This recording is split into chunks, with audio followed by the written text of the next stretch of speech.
pemeriksaan terhadap pelanggaran kode etik profesi Polri ataupun tindakan untuk merusak, menghilangkan barang bukti, mengaburkan, dan merekayasa dengan melakukan mutasi ke Yanma Polri, dan saat ini semuanya dilakukan pemeriksaan.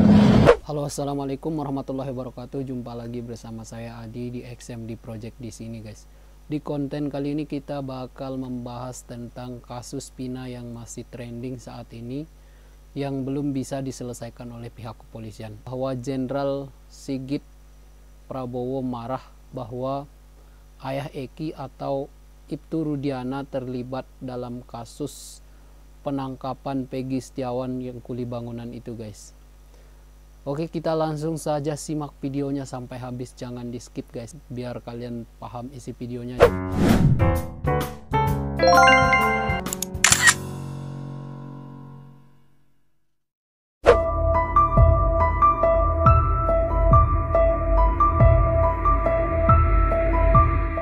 Kapolri Jenderal Listio Sigit Prabowo memberi atensi terhadap pengusutan kasus Vina.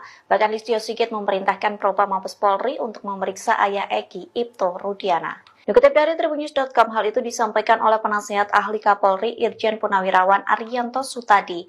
Ia mengatakan Kapolri memerintahkan Propam dan Irwasum Polri untuk turun langsung menangani kasus pembunuhan Vina dan Eki, sehingga Ibtu Rudiana telah diperiksa oleh Propam Mabes Polri secara langsung. Namun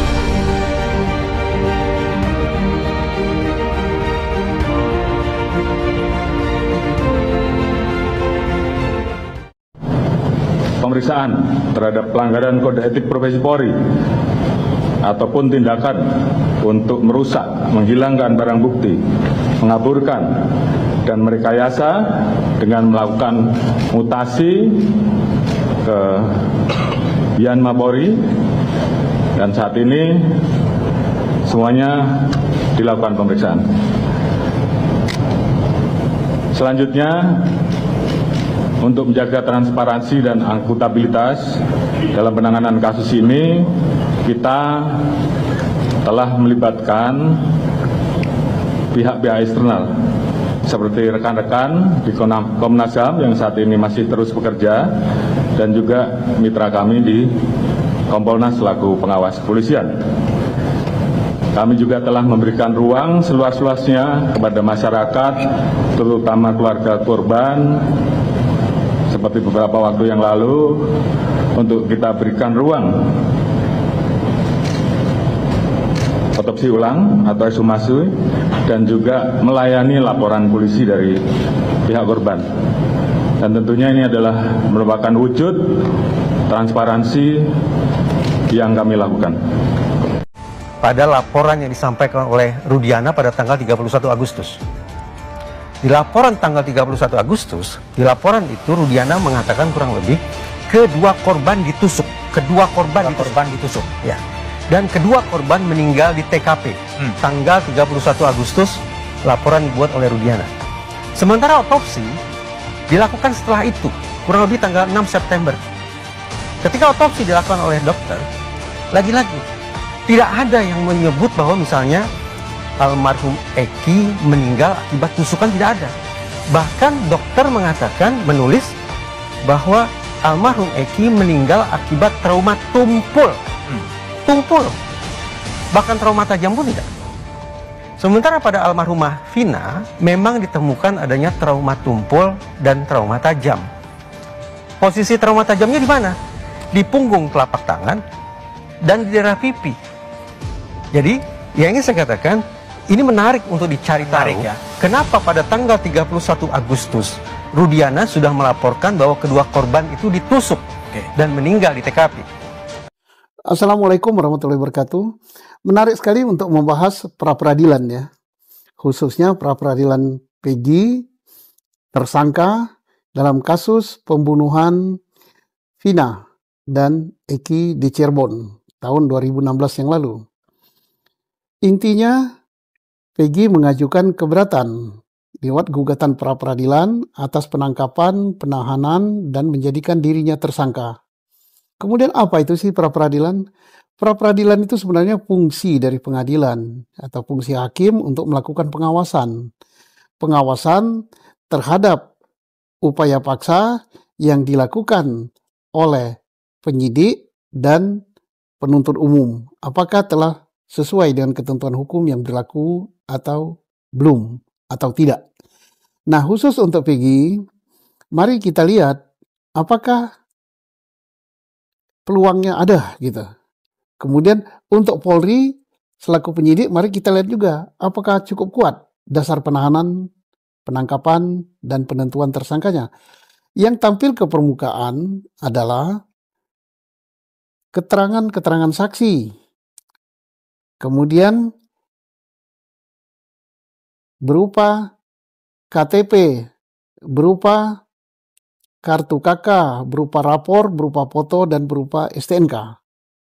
Dan katanya berupa visum dan berupa putusan pengadilan.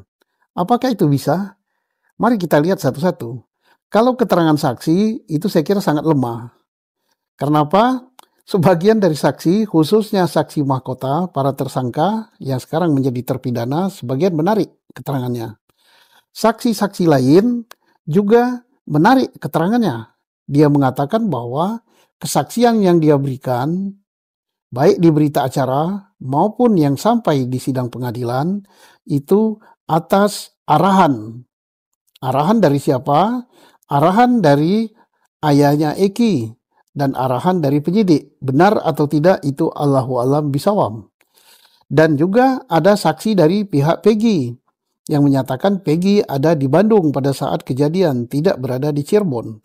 Maka kesaksian yang dipakai untuk memperkuat upaya paksa terhadap Peggy menjadi lemah.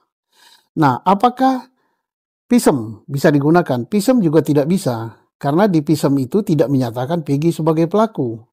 Kemudian apakah laporan polisi? Laporan polisi yang dibuat oleh ayah Eki itu tidak bisa dijadikan alat bukti untuk penahanan Peggy. Mengapa tidak bisa?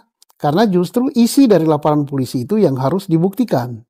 Apakah putusan pengadilan yang sudah mempunyai kekuatan hukum tetap atau inkrah di mana nama Peggy dicantumkan sebagai DPO? Ya tidak bisa juga, karena justru kalau Peggy ditangkap, Peggy yang harus dibuktikan. Peggy belum diadili, jadi Peggy belum bisa dikatakan sebagai terhukum atau tersangka, dia baru DPO. Nah, kemudian apa alat bukti lain? Nah, kita berharap alat bukti yang diajukan oleh Polri atau penyidik, pertama adanya sidik jari Peggy pada barang bukti yang untuk melakukan kejahatan itu. Kemudian yang kedua, adanya CCTV yang merekam Peggy ada di TKP. Yang berikutnya apalagi adanya DNA atau hasil lapor terhadap darah atau terhadap sperma, bahwa sperma Peggy berada pada Vina. Darah Vina dan darahnya Iki ada pada tubuhnya Peggy. Kemudian apalagi HP-nya Peggy yang bisa membuktikan di mana posisi Peggy pada waktu jam kejadian, apakah dia di TKP apa tidak. Nah, kalau hal itu semua tidak ada, maka sulit untuk menentukan Peggy sebagai tersangka, apalagi ditangkap dan ditahan, apalagi diajukan di pengadilan. Saya tidak memihak kepada siapapun juga, saya hanya menyampaikan apa yang ada. Ya, harapan kita ya memang penyidik Polri bisa membuktikan bahwa alat buktinya sudah terpenuhi minimal 2. Apakah pra-peradilan ini bisa ada upaya hukum lagi, misalnya banding sampai dengan tingkat kasasi atau PK? Tidak. Kemudian apakah beda pra-peradilan dengan pengadilan? Bisa. Pra-peradilan ini hanya mengadili sah tidaknya upaya paksa yang dilakukan. Kemudian belum masuk kepada materi hukum. Kapan pra-peradilan ini gugur? Gugur manakala perkara pokok sudah disidangkan. Berapa lama sih pra-peradilan ini? Paling lama ya 1 minggu selesai. Nah, kemudian apa sih kuncinya dari pra-peradilan? Kuncinya adalah terletak pada hakim, karena hakimnya tunggal. Jadi hakimnya harus hakim yang clear and clean, punya integritas, tidak memihak, jujur, adil, bijaksana. Nah, inilah hakim yang kita harap. Mari kita kawal bersama agar pra-peradilan ini berjalan dengan bagus, dan keadilan, kebenaran dapat dirasakan oleh bangsa ini. Terima kasih. Wassalamualaikum warahmatullahi wabarakatuh. Oke guys, jadi bagaimana pendapat kalian? Silahkan komen di kolom komentar. Semoga kasus Pina ini segera selesai guys. Sekian, assalamualaikum warahmatullahi wabarakatuh.